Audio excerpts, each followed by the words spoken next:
Bonjour tout le monde. C'est un honneur déjà et un plaisir. Merci pour l'invitation. J'aimerais remercier Madame la Secrétaire d'État, chers collègues, la seule plus jeune que moi dans le gouvernement, donc elle m'a pris le titre de plus jeune membre du gouvernement. J'en suis ravi. L'HK, Corp, la GIZ que j'ai apprécié tout au long de mon passage à la coopération internationale, la coopération avec votre fondation. Et aujourd'hui, je vois un autre volet d'où je vais commencer. Je n'étais pas préparé, donc, mais quand Youssef m'a appelé, c'était comme si on avait trouvé le trésor perdu. Enfin, on a trouvé quelque chose qui marche. Enfin, il y a une initiative qui réalise les stratégies et les planifications qu'on a faites sur les papiers, et on voit que ça marche. On cesse de dire que la porte de sortie du problème de l'emploi pour les jeunes en Tunisie, c'est la formation professionnelle. On ne cesse pas de dire que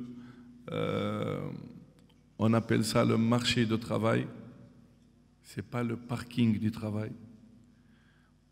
On n'est pas formé pour avoir un emploi, y rester pendant 20 ans. On n'est pas formé pour travailler dans l'État ou dans la fonction publique. Il y a un problème de confiance énorme entre les jeunes et toute institution, on va dire, étatique.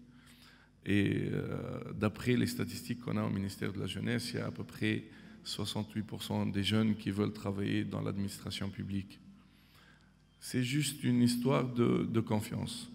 Comme ils n'ont pas confiance dans l'avenir, ils veulent chercher la sécurité, ils veulent un emploi stable, où il n'y a pas de risque.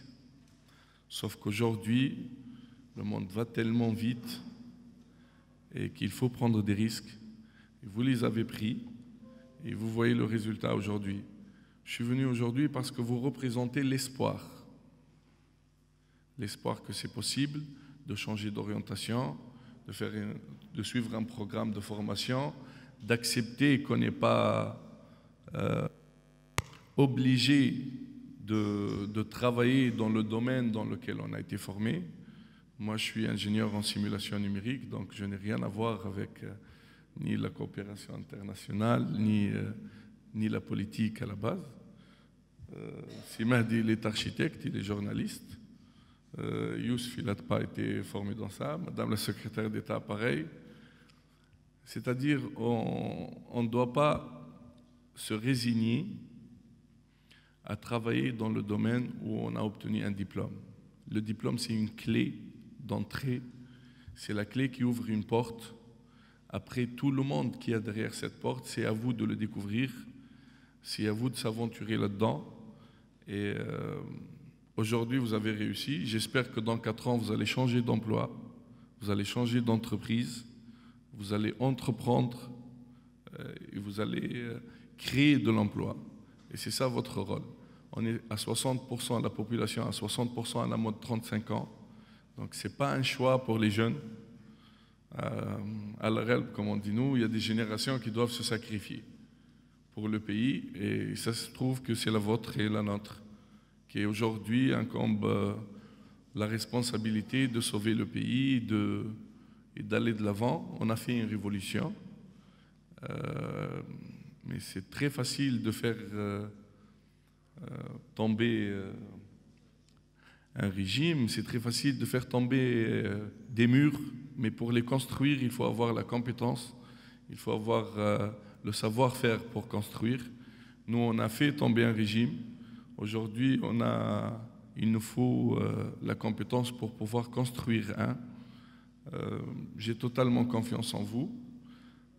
Aujourd'hui, pour la Corp et avec Madame la secrétaire d'État, on a fini de formaliser, de budgétiser la stratégie, la vision stratégique pour la jeunesse.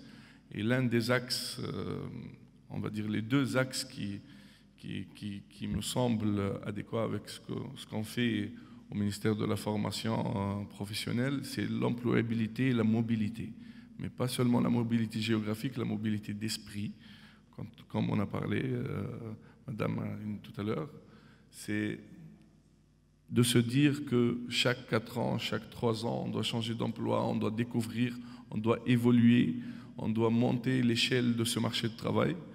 Pour l'employabilité, on va essayer dans les maisons de jeunes nouvelle génération de créer des espaces d'accueil et d'orientation qu'on va mettre à disposition de nos confrères de corps ou d'autres acteurs de la société civile. Ce que vous avez fait, c'est la clé de la réussite, à savoir cette trilogie entre le monde du privé, l'État et la société civile.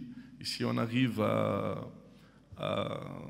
parcourir, on va dire, les côtés de ce triangle, on atteint la réussite, vous l'avez fait. Et j'aimerais que ça soit généralisé sur tout le territoire.